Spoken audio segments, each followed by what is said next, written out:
د حضرت محمد صلی الله علیه وسلم د مبارک شخصیت څلورمه ویډیو ده. په دې ویډیو کې به موږ خبرې کوو د هغه په څښاک باندې. د څښاک طریقې کوم ډول ته په کوم سټایل کې څښاک ترسره کوو.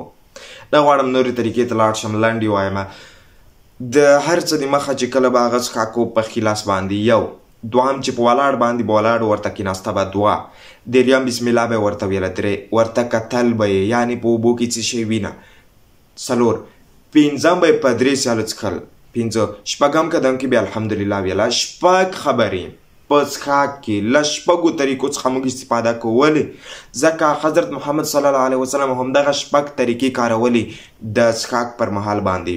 لومړی په ولاړه باندې چې ولاړ وې ورته کښېنه یو، دوهم په ښي لاس یې وڅښه دوه، دریم ورته وګوره درې، څلورم بسم الله ووایه څلور، پنځم درې سیالې ورکړه، درې ساه واخله پنځه، شپږم الحمدلله ووایه.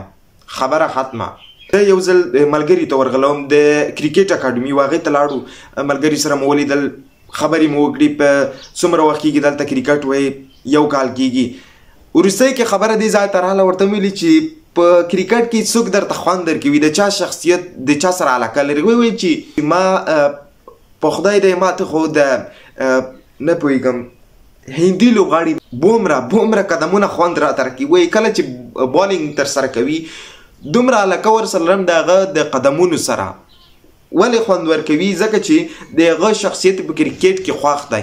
نو راځئ په خپل ژوند کې هره طریقه، هر عمل، هر د ژوند هر اړخ د محمد صلی الله علیه وسلم د مبارک شخصیت پر قدم باندې کیږدو.